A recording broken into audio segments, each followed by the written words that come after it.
Star Ocean: The Second Story was a very special game when released in the West in 1999 on 2 discs for the PlayStation. When Star Ocean: The Second Story R got announced at the Nintendo Direct, I was ecstatic. Sony, as a first-party publisher, actually co-published the original game in the West with Enix, which should tell you how much faith they had in the success of the game on their platform. It dropped at a time when 3D graphics were starting to take over the JRPG space, with games like Final Fantasy VIII and Parasite Eve 2 hot on the heels of Final Fantasy VII several years prior. But the real games that the Star Ocean series were compared to and competing with at the time were Namco's Tales series of anime-inspired action JRPGs. Programmer Yoshiharu Kotanda more or less wrote the story to Tales of Phantasia before he left Namco to program Star Ocean at his newly founded company Tri-Ace. Similar to many JRPG series that celebrated their beginnings on Nintendo's platforms, the original Star Ocean was a fantastic game on the Super Famicom that, like Live Alive, never saw a Western release until many years later on the PSP in 2008, and later the PS4 and Switch in 2019. This was likely a consequence of releasing so late on the Super Famicom in 1996, but like many end-of-generation games, it did some amazing things on the hardware. It was one of the only Super Famicom action JRPGs to feature some limited voice acting, even if Tales of Phantasia took the crown for being first in that innovation. Compared to Tales of Phantasia, which did action RPG combat on a 2D field, Star Ocean's action-packed battles took place on a 3D field. It wasn't until many years later that the Tales series itself took the full plunge into 3D. Fast forward to 1999, and the West finally got their first Star Ocean game with Star Ocean: The Second Story, featuring 2 protagonists, Claude and Rena. Players could choose whose perspective to play as at the beginning of the game. The choice of protagonists would determine potential party members and slightly change events in the game. The only real loose tie to the original Star Ocean, aside from taking place in the same universe, was the fact that Claude is the son of a party member from the first game. I'm going to get this out of the way right now. The game had terrible English voiceovers, even for 1999 standards, and these voice lines played out constantly in battle like the modern-day Xenoblade Chronicles games do it. In 1999, most Western voice actors doing voice were voicing cartoons, which just doesn't translate well to some of the more serious Japanese voice acting talent doing drama and anime. The kinds of talent that the English language needed for a game like this, that was pioneering voice work in games and didn't get until almost a decade later with Second Evolution. Here's a few of my favorites. I will warm you up to your bones! Vicule! Oh, it's so hot I'm going to die!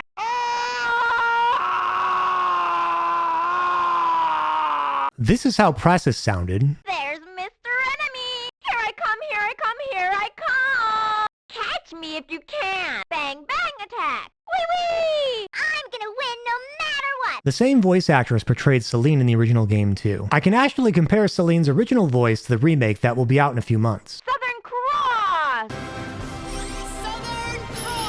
I never played the 2008 PSP version myself, as it didn't seem to change enough to make it worth purchasing the game again, but I know for a fact that the Second Evolution version of the game did have better English voices, so you probably had a better experience overall with the voices if you played that version. Personally, as someone who's pretty detached from characters in JRPGs, I actually love the original terrible voices and wish they were put in R for the sake of nostalgia and memes. Now that we got the worst part of the game out of the way, or the best if you're a fan of high-quality voice acting, let's talk about the good stuff, which is pretty much everything else. The game had a super fun item creation and talent system, which let players create powerful equipment, sell items, cook food, or even make training materials to boost character skills outside of combat without spending skill points. The system was so wild and broken, it was nerfed and limited to the point where future games sort of forgot this kind of brokenness was what made the Star Ocean experience so much more fun in Star Ocean 2 than any other game in the series. This system wasn't just a boring crafting system where you simply find items dropped by enemies and turn them into something very specific either. You could buy materials in shops for item creation and just write books, make accessories, or customize weapons and armor. You could publish the books for money or give them to party members to increase affection, or sell items you made directly to shops to do the same. It was possible to even get strong weapons early in the game. You could compose songs to give buffs or summon stupidly strong enemies. My favorite things to do were art to create items to boost gold or EXP gained from fights, and creating forged or contraband items for money. Many of the item creation options had a certain RNG element to them too, which made it fun to see what happened next, like an in-game gacha system operating off currency of item creation materials. In addition to this fun, quirky item system, the game had so many permutations of possible endings that Sony just designed an extremely simple commercial I'm showing right now to describe how long it would take someone to see everything in the game through multiple playthroughs. These endings were designed around important decisions players made between characters in private actions and their relationship levels with each other. The private action, or PA system, is equivalent to a lot of the character-based relationship cutscenes you see in modern games like the Xenoblade Chronicles series. In Star Ocean 2, the cutscenes would only play if the characters characters involved were at certain affection levels with each other, or prior events in a PA chain were already watched. Given that the game also has several points of no return, it was pretty easy to miss events too. But this was never game breaking unless your purpose was to trigger the specific events in the first place rather than just clear the game and see how things play out between your party members. Some private actions set important flags for post-game bonus content too. The main characters are well developed and the story is actually really good. I think the villains in the game are introduced in a very cool way, and their backstories are pretty awesome too if you go through the effort of learning more about them. You learn a lot about the other characters in your party through their private actions, and many of them will develop relationships with each other naturally as you play the game or use them in battle together. These characters also have their own talents when it comes to item creation and their own favorite foods to eat when cooking. Welch Vineyard was added to the second evolution version of the game and has served as somewhat of a mascot character in the Star Ocean series, akin to Sid in Final Fantasy and Vandam in the Xenoblade Chronicles series. The special attacks, spells, and particle effects flying all across the battlefield in Star Ocean 2 were awesome in 1999, and the remake has definitely brought that up to date in 2023 from what I've seen. Square Enix did a great job of showing positive changes made in the new game in their promotional videos. Out of all of Motoi Sakuraba's incredible video game soundtracks, this game definitely is a favorite of mine, and if you get an opportunity to listen to his arranged works of this game, you should definitely take it. In fact, if you watch the PlayStation 4 or 5 Star Ocean: The Second Story R trailer on YouTube, you can hear one of his best songs from the game from the very beginning. Other than that, playable characters usually fall into the category of spellcaster or fighter, with a few characters skirting the lines. Leveling up would earn characters skill points, and leveling up skills might increase skill level in item creation or increase stats. Leveling also allowed characters to learn new spells or attack skills. In addition to traditional leveling, characters could level up their magic or attack skills additionally by using them frequently in combat, which would increase their power at certain usage thresholds, or sometimes even change how they look when used in combat. This is a feature you'll still see in a lot of games in the Tales series too. It's obviously an aged combat system, but it's still fun, and I remember playing the game multiple times less to see the different endings and more just to see how all the characters' spells and attacks developed with frequent use. While the original Star Ocean is a decent game, it didn't age as well as Star Ocean 2. Star Ocean 3 was a very fun game, but it definitely lacked the special flavor that made Star Ocean 2 great with its unique item creation systems and story structure. The ending to Star Ocean 3 also kind of ruined the series for me as a collection of related stories in the same universe. Future games in the Star Ocean series haven't quite been able to capture the magic in the same way since, while the Tales games have continued to improve and innovate with each new entry. Bandai Namco treats Tales with a lot more respect and pours a lot more money into the series as an important flagship IP than Square Enix puts into Star Ocean these days. I attribute this to the fact that Bandai Namco has complete control over the IP and the teams developing it, while Tri-Ace and Square Enix are two different business entities. The Tales series also just has so many games that have developed a history with its style. One example is how fans of the series will always know they're playing a Tales game when they see the indignation spell, and it's usually really exciting or special when it's cast. I'm glad that the most recent game in the Star Ocean series was at least better than the one that came before it, and I would honestly love nothing more than to see a new Star Ocean game hit that million-seller mark again like Star Ocean 2 has done. The thing is, I already know Star Ocean: The Second Story R is going to be a good game because I've already played the original. The aesthetic and resolution improvements are already great from what I've seen in the trailer. The real questions for me are whether the new features added in the remake will make the actual gameplay experience better or worse. Are they going to overbalance and ruin the item creation system? Will magic be a little better for the late game? Will the new attack options for members outside the party make the game too easy? Are any new additions of the game going to actually improve it? Did they remove anything from the game as a consequence of changes? Is the UI improved? These are things I really just need to play the game to find out. I do think Square Enix has an excellent track record with producing remakes. Even if Tri-Ace isn't directly involved with this one, Gemdrops Inc. has a decent track record developing games, and there are a few important people from the original game's development team involved in this remake too. Needless to say, I'm looking forward to Star Ocean: The Second Story R's release on November 2nd. Thank you for watching, and I'll see you next time.